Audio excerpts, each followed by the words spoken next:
Janice's hair often gets flagged by TSA on suspicion of hiding weapons of mass destruction. Ladies and gentlemen, This is a true story. Janice Perkins. Thank you. That's a true story, actually. My kids say when I put my hair in a big bun on the top of my head, it's perfect size for a prison shiv, okay? Everybody stand up and come to the middle of the room right here for me. I'm gonna take a minute and a half out of my presentation to do something because it's the end of the day. And like Jordan said earlier, we're all a little brain dead. And so I'm hoping that you all are a little crazy enough to do this with me, okay? Let me turn my sound up. Dance. We are having a minute and a half dance break. I hope I guessed the right genre for everyone to join in. Chicken dance? Sing. It's not working very good. A little bit. We are family. Everybody? Good. Isn't it? Look good. Come on. Yeah, I'm going to Yeah, everybody needs to sing. Our family. Girl, my sisters and me. We all applause for me. Help everybody sing. Our family. sisters and me. We are family. Yes, sing. One last thing I can say here. We're all gonna who knows how to call us out? Does anyone know how to do that in athletics? Everybody come in. Oh, What are we gonna say on three? I'm gonna do. What are we gonna say on three? We can not on three. We go oogie oogie oogie, oi oi oi, oogie oogie oogie, oi oi oi. Ready? Okay, ready? Oogie oogie oogie, oi oi oi, oogie oogie oogie, oi oi oi, oogie, oogie, oogie, oogie, oogie, oi oi oi. Okay, perfect. There we go. That's it.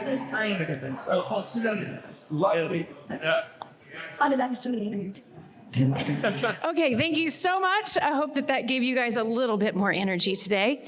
I'm going to use a phrase to start here that ghosting is kind of a big deal today. But has anybody ever had their phone ghost them? And what I mean by that is like you plugged it in on the nightstand the night before and you woke up and it was still dead. So the charge ghosted you, right? Like, I don't know, the kids nab your block, did the dog knock it, did it not seat correctly? But you started the day with less than you thought you were gonna start the day with, right? And a lot of times for our leaders and ourselves, we start the day with less than we think we're gonna have. Or what we think we needed to start the day is not what the day is expecting of us. And so when I talk about capacity, I want you to think about it in terms of the energy we have to give away. And I want you to think about today, the exercise we're gonna do a couple exercises, is that hopefully you have more than you walked in here with, okay? So briefly, what I do with people from a capacity standpoint, I just take them through empty, examine, expand, and accelerate. And that's just the basis for what I do with my clients, coaching and teams. We're gonna do a little bit in the empty and examine category today. I just wanted to give you context to where we were, okay? So, when I talk about capacity, it's my energy, my talent, and my abilities to handle what comes at me today with my best self. It is my internal battery, okay? So what does it feel like when I have less than?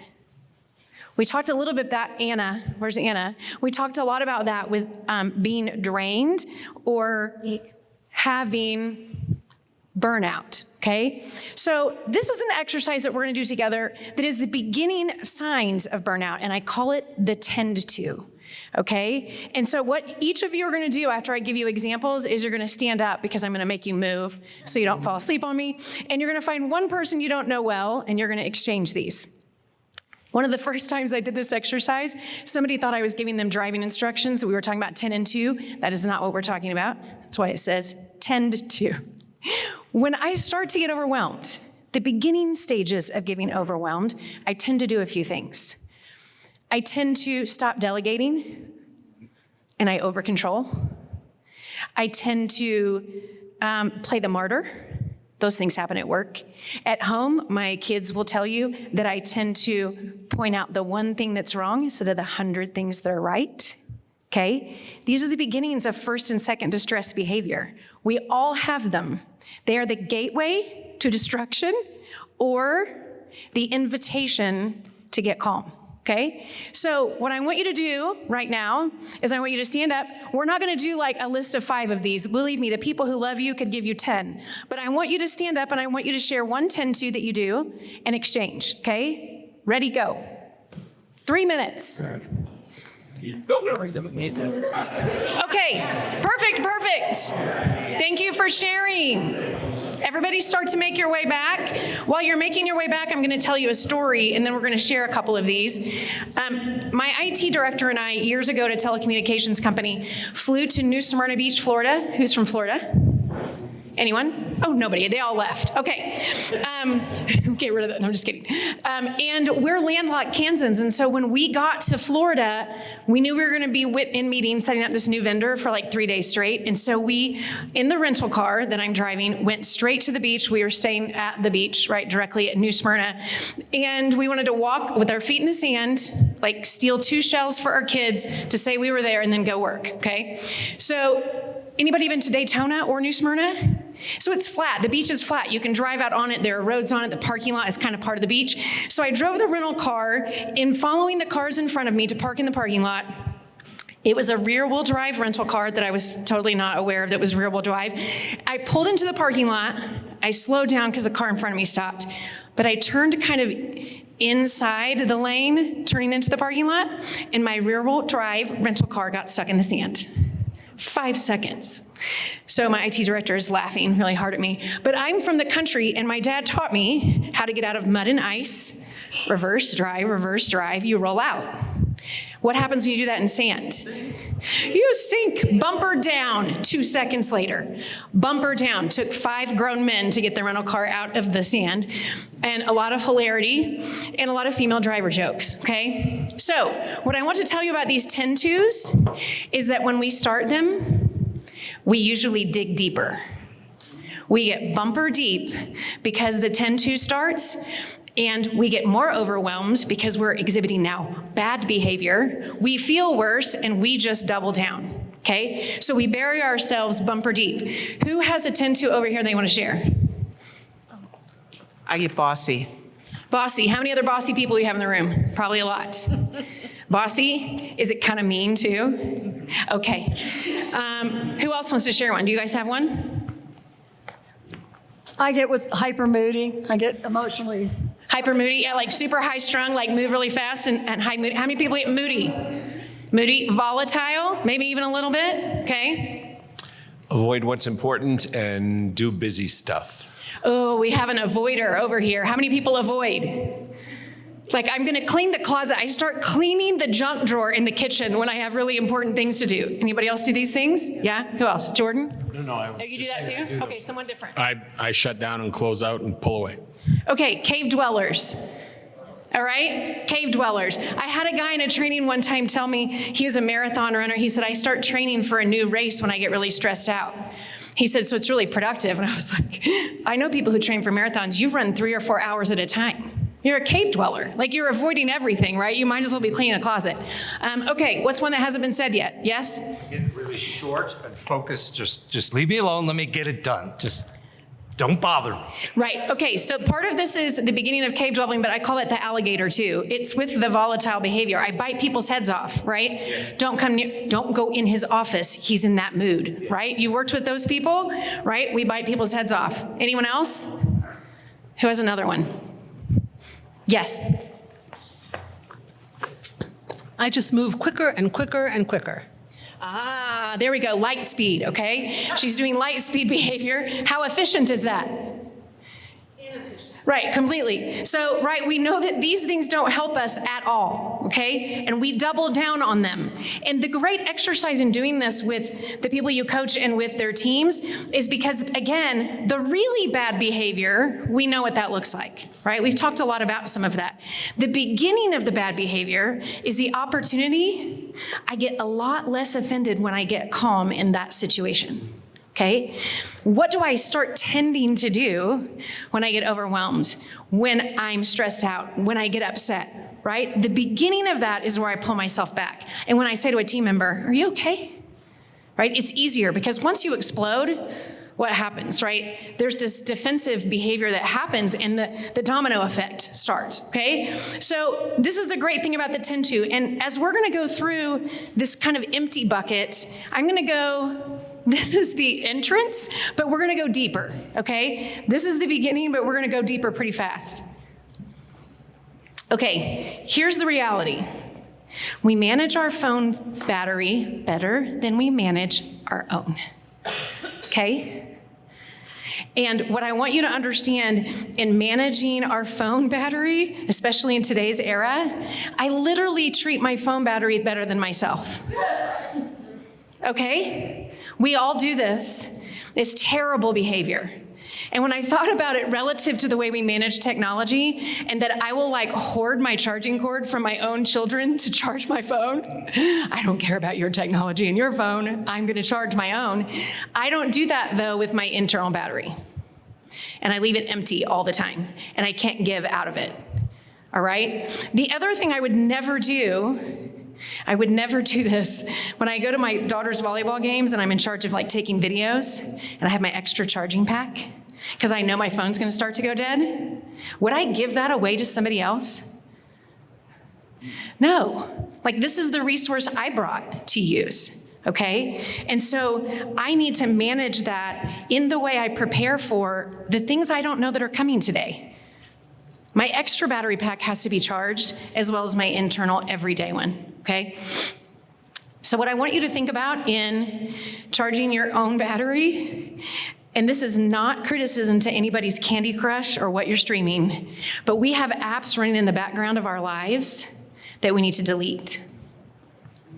So one time when I was starting to run again about 12 years ago, I got one of those apps that manages my steps and my running, and I don't know what app it was, but I mean, it would drain my battery in an hour and a half. I thought I had it turned off after I would go for a run, but no, I mean, I had to delete the whole thing off my phone. And what I want you to think about, and the things we're gonna walk through today, is that we need to delete them completely, okay? If we don't delete them, they're running in the background and they are draining us, and we're showing up not 100%, we're showing up way less than 20. And then we don't have anything to give to other people.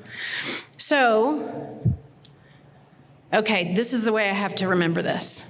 I'd never done these 5 things in this sequence when I decided to do them for today. And so I need a lot of help from people who do acronyms because this is all I could come up with on the fly. So it rhymes with Olaf or it's goose off. I don't care how you want to remember it, okay? But it's one of those 2 things, either one. I don't know anybody that doesn't watch Disney. It's not Olaf, okay? But we're gonna go through 5 things, and what I want you to think about, those of you who can imagine and use imagery, is that you have 5 buckets or bags on the table in front of you. And when these things come up, I want you to put them in those bags. I don't want you to hold them here, okay? We're gonna put them in the bags. They could be Louis Vuittons, I don't care what kind of bags they are. Imagine they're in front of you and you're gonna put the things in them, okay? First one, guilt. We talked a little bit about this, and we're going to talk about some of the other things. Boy, CB, we couldn't have planned this better. Wrap everything up, Janice, and relate it to everything that's been said for 2 days. And so it happens. We're going to talk about a lot of these things. Now, this isn't guilt like the dog guilt, like I committed a crime. This is guilt of the undone, or the guilt of the I can't get it done. And this is what plagues us the most. And there are different roles and seasons of our lives in which this really drains our battery. And the example I'm going to give you, and I'm going to give you one exercise briefly to help with that, is that I'm currently parenting my parents and I'm parenting teenagers. So I call that swimming in the guilt pond. Okay? There's nothing worse than that. When you're stuck in 2 roles like that, and you guys all have examples like that. And this is how I began to wrestle it out for me that I started using with other people because it became so helpful to me. I'm a very visual person. How many musicians do we have in the room? Oh, yay. String instruments, anyone? Yes? Okay, awesome. So instead of thinking about how to balance things that are pulling on you in the undone world of guilt, I want you to think about tension. And that when you tune a guitar string, the 2 ends pull against each other. until the string has a note that is harmonious. Now, it is always tight, is never completely comfortable. I mean, the guitar doesn't complain necessarily, but it's not comfortable, it's tight, it's tense, okay? And so we have to hold two things in tension to create harmony versus trying to create some sort of laissez-faire, doesn't exist anywhere in the world kind of balance, just doesn't exist. And the season of discomfort is going to be uncomfortable. And there's a book by Andy Stanley, if you guys know who that is, he wrote years ago called Choosing to Cheat. And it's not about infidelity, it's about that I'm always cheating something. And when there are two things incredibly important, like my parents' ailing health and raising two teenagers so they get into the world as good grown-ups, I am cheating one of them. I'm even if I'm not choosing it and I'm pretending that I'm in balance and I'm carrying around guilt, I am messing up in both of them and I'm cheating something. And so I want you to think about when we pull that guitar string in tension between those two things, I am choosing how I tune it. And I'm choosing the amount of tension. And guess what? If you've ever been to a rock concert and there's someone playing guitar, they bring out a newly tuned guitar every song, right? But there's a guitar that sits in my living room that gets played about once a year, and so it gets tuned about once a year, okay? There are some things in your life that don't need to be tuned as often, and some that you have to tune every single day, okay? The other thing I want to give you as a hint here, especially when you work with people, there are internal tensions that affect our external tensions. And so I am a super independent, I can do anything on the planet Mach 5 person. I am also a faith-based person who believes that God is in charge of things. Those things are in internal tension in my body constantly, right? Sometimes it's values that can be in tension. Sometimes between you and your spouse, there are values in tension. But the way you create harmony on external tensions is to be aware of the internal ones and to tune them also. Okay? Hope that's helpful. We're going to go to the next one. Okay, so choose where to cheat. What does harmony look like? How often do you tune it? Great questions. All right. Unforgiveness is the U. This has come up multiple times. This is a fantastic addition to the other conversations, okay? Here's what I want you to understand about unforgiveness. And I just read this recently in a Lisa Turkhurst book about goodbyes and good boundaries. Part of the reason why we hold on to issues and don't walk through forgiveness with ourselves or other people, and we're going to get into this in a few slides also, but it's because we haven't limited access yet. Anybody had trouble with unforgiveness because the person is still violating or has bad behavior? Super hard. It is super hard to start the process of forgiveness when you're still in fight or flight, you're still in trauma, or you're vulnerable, okay? And so when she said that, I was like, oh, it's access. Once we stop access, we can begin this process. But the process, and I know you guys know this from experience and when you walk through it with clients, but I like to picture it like waves. And we forget that it's not a light switch because we're, all of us in this room, pretty hard on ourselves, right? I should be able to forgive myself. I should be able to forgive that person. But it is not a light switch, and I can't logic my way into forgiveness. I can't beat myself up with more logic into forgiveness. I have to let the waves keep coming on the shore and keep taking something out each time. So when it comes up, a little bit less. When it comes up, a little bit less. And when I started thinking about it like waves, it was easier for me to understand. Sometimes they come in like tsunamis. They're a little bit harder to process, and some small. But it is a process that we have to let go of because it weighs a lot. And if all of you, if I could give you any book to read on the planet, anybody read The Body Keeps Score? Oh, love that book, right? Okay, when you read The Body Keeps Score, you understand why holding on to anything like this causes physical damage to our bodies, okay? And we don't want to hold on to someone else's toxicity, and that's what this does for us. Okay, next letter. Shame. Wow, what a downer word. Here's a difference in how this is tied to guilt. And why I talk about this has to do with apology more than anything. Guilt is I did something bad, and shame is I am bad. And when we talked through CB's exercise even the other day about our greatest failures, as long as we talk about them as if they are something that's taken place versus I am a failure, okay? When I become I am a failure, then shame really locks its hold on us.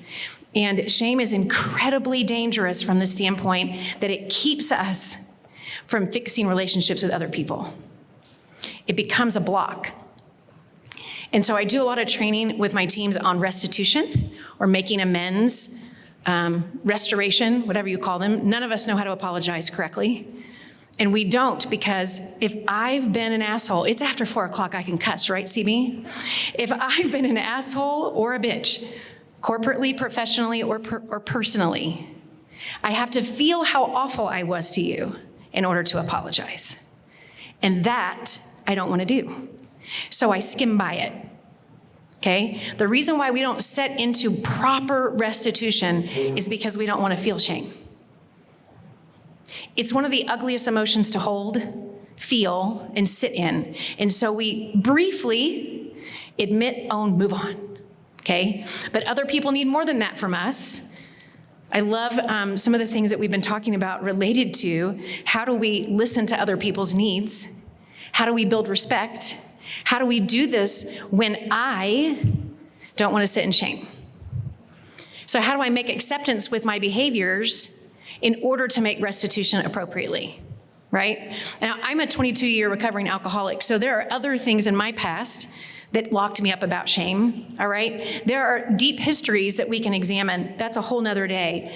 But it is related to the way we see ourselves and how we view what failure is outside of ourselves versus inside, right? When I unlock those things, okay?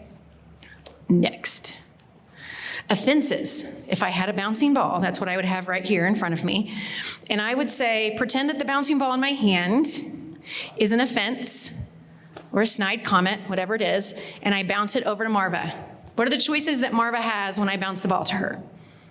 Call you a bitch or an asshole. Call me a bitch or an asshole. Woo! It is definitely after 4 o'clock. Okay? What are my choices? Catch it. Catch it? Let go? Bounce it to someone else? Deflect it. Bounce it back at you. Bounce it back at me? Step out of the way. Step out of the way. Okay? There are all these choices, although you played dodgeball. All these choices I have. Here's the thing that sometimes takes place. Okay, yes, we know that people catch it and throw it back. We send it to other people. We take those offenses and we begin to use them as part of the game of the day. Here's the really dangerous thing we do, high elevated, high achiever people. Well, I'm not gonna interact with that person. I'm not gonna send it back. I'm more mature. But I'm gonna catch the 14 balls people threw it to me today and I'm going to take them home. I'm going to carry them. I'm going to put them in a little storage basket to make sure that the next time something happens or I get just to my limit, I can recite all of them back to the person, okay? So when we hold offenses, that is part of the cost to us. We're keeping record of them, we're keeping track of them, or even taking score on the sidelines counts if it's a ball game, okay? So letting those offenses go, and like what some of you have said too, it's how I frame those. So if somebody, especially as an outlier, if I work in an organization with Anna and she throws an offense at me, the way I receive it, right? Not the way Anna saw it. Instead of going, why is she all over me today? Are you okay? Outlier offenses should be outlier offenses, right? And we should be checking in with people way before we start keeping track, keeping record, or holding those balls because of how much it costs us. So the weight of these is very expensive. Okay. The last F is focus. So I have very vivid dreams. Anybody else remember their dreams? Okay. Are they crazy? Okay, so I was in a period 3 or 4 years ago. I was coaching my daughter's volleyball team, and we were near the end of the season, and we were in playoffs and all kinds of things. And I had this really intense dream that I was playing volleyball, and it was my turn to serve. And I got really stressed out and had to go talk to the umpire because they brought me to serve with a head of broccoli. That was not why I was irritated in my dream. I was irritated because my broccoli was limp. Okay? So I wake up thinking, I am a crazy person. And I tell the story around focus because sometimes the thing that we complain about is not the thing that should be the focus at all. It was the broccoli, but it was limp, okay? And a lot of times we get super focused on the thing that's not material. It's incidental. But it's like the big thing, right? Part of that is we're probably in a 10-2 when we start blowing things up like that. But we get really out of focus. And then the other story I'm going to tell you related to focus, my daughter, when she was little, was terrified of water. 3 years of swimming lessons in a row just to get her in the water and not screaming her head off. So summer 3, she's like in the shallow end, clinging to the instructor with a life jacket on, blowing bubbles, trying to get her mouth to be okay in the water. And she hated it. So we'd practice in the bathtub, super happy. And I was like, what's wrong? So I asked her, like week 3, I think, and she's happy naked baby in the bathtub, why is it so easy to do right here? Like, except that you're naked. Like, you know, the shallow end was like literally not even 2 feet deep, right? She's not anywhere close to the top of the water. And she said, the swimming pool has a deep end. And I was like, okay, but no one's ever threatened to throw you in it. You've never seen anybody almost get thrown in it or have peril in it or any of those things. So I didn't understand why the deep end would terrify her. And I said, so why is that it matters? By the way, she was a 3-year-old that could speak like a 40-year-old. She said, I can see it from there. And so a lot of times when I talk to leaders and teams, sometimes this is related to motivation, and we'll get to that in just a second, but I am looking at the deep end versus where I am. And so if you're a Friends fan, remember when Phoebe learned to ride her bike? And she couldn't stop looking at the telephone pole, and so she ran into it like 30 times in a row with Ross. What am I looking at versus where I am and what I should be focused on? Whether it's the limp broccoli or the deep end of the pool, often I am not looking where I need to be. I can't remember his name, but he wrote a book called Be Where Your Feet Are, and it has, I think he was the guy that used to run the 76ers. It's about technology, but it's also about being present in the moment. And depending on the crisis or the trauma I'm going through and what is overwhelming me, sometimes I just have to short my focus. Look short instead of long. Look long instead of short. What's going to help me? During COVID, look short, right? If this is a tough week, look long. We're going to get through it, right? Focus is a big deal, and it really helps my energy based on where my brain and my eyes are focused, okay? The last part of focus has to do with motivation in that I could be running for exercise or I could be running from a bear. Now, depending on if you could hear my crazy screams, you would know which one I'm doing. But if I'm running from a bear, where's my focus? Behind me on the bear. Now, can I be intentional about where I'm headed? Can I get refocused? Because the problem is once the bear's gone, now there are dangerous things and there are things that negatively motivate us to move forward. Yes. But once we start moving, stop looking over our shoulder. And so many times I find when I go through this exercise with leaders, understanding that something motivated them to move, whether it was the death of their dad when they were younger or a loss of a job in their 20s or something, that bear motivation made them move or go towards something, but they were not moving towards something. Really, they were still running from something, okay? And that focus doesn't allow us to be present, and it can drain our battery. Okay, we got through Goose Off. Here's what we're gonna do. How much time do we have left? Oh my gosh, I'm on time. Wow. Okay, so what we're gonna do to close as we think about those, hopefully if you had any ideas along those 5, you put them in the 5 bags in front of you. Anybody ever heard of the Camino? Yes. It's fabulous. Fabulous, of course you have in Portugal. So I just heard about this recently, but there are all these famous pilgrimages all over the world, and the Camino de Santiago is in Spain, and it takes how long if you did it nonstop?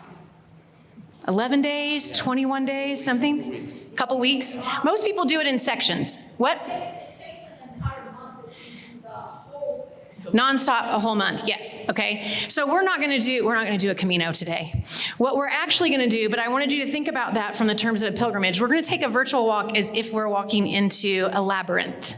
Anybody familiar with labyrinths? Okay, the idea, it's a spiritual, emotional, and physical journey because you're taking your physical body through a journey, but I wanna make sure you take your spiritual and emotional selves on this journey. And those of you who are great at visualization, you can do this, just close your eyes and do it. For those of you who aren't great at visualization, this is your feet, here's your index finger, okay? This is your labyrinth. You're gonna walk on the palm of your hand into the entrance is your heel of your hand, and you're gonna walk with your eyes closed into the center of your labyrinth, okay? So either visually, close your eyes and picture yourself at the entrance of your labyrinth right now, or put your index finger at the heel of your hand at the entrance of your labyrinth. And I want you to imagine if you put anything in those 5 bags on your table, guilt, unforgiveness, shame, offenses, or focus issues, I want you to put those bags down at the entrance of your labyrinth and leave them there. You're gonna walk into your labyrinth, the center of it, unhindered by all of those 5 things. Take a deep breath. When you exhale, I want you to go, keep walking till you get to the center.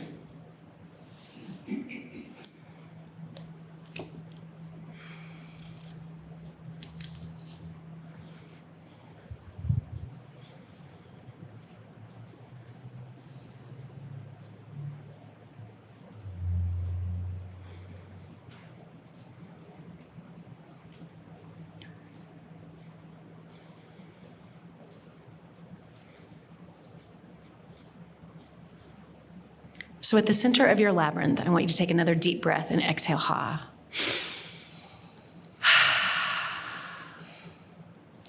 I want you to look around if you are visualizing being inside your labyrinth. It's a safe, quiet, calm place. You have left baggage at the door that you can't even remember how heavy it was anymore. You feel lighter. Your spiritual, emotional, and physical selves are united because they're not burdened by that baggage.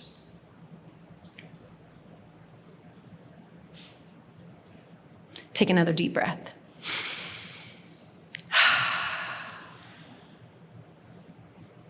I want you to keep your eyes closed as you start to make your way back to the entrance of your labyrinth. That the path looks brighter, your steps are lighter. I want to give you permission, and I want you to give yourself permission to be able to come back here anytime and to feel this weightless feeling, the release that takes place when you give yourself a moment to do this. And when you get back to the entrance of the labyrinth, I want you to see that I've had a porter come by and take all the bags away. I want you to give yourself permission to pause at the entrance, at the journey and the path that you just took, even in a minute.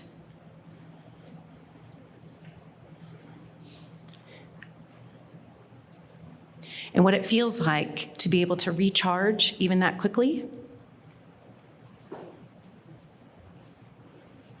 And that you make a promise to yourself not to let those apps run in the background of your battery anymore. They're not attached to you, you've released them.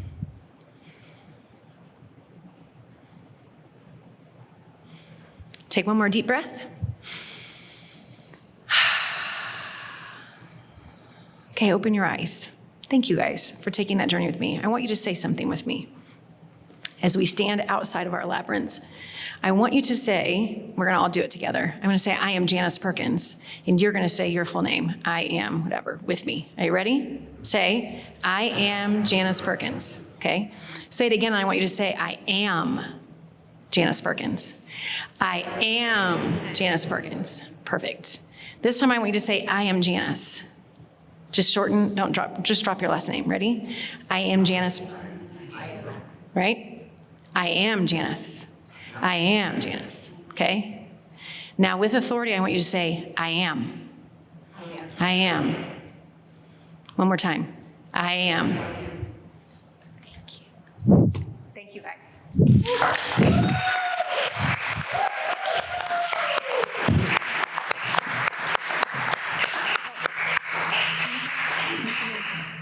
There you go. Find me. There you are.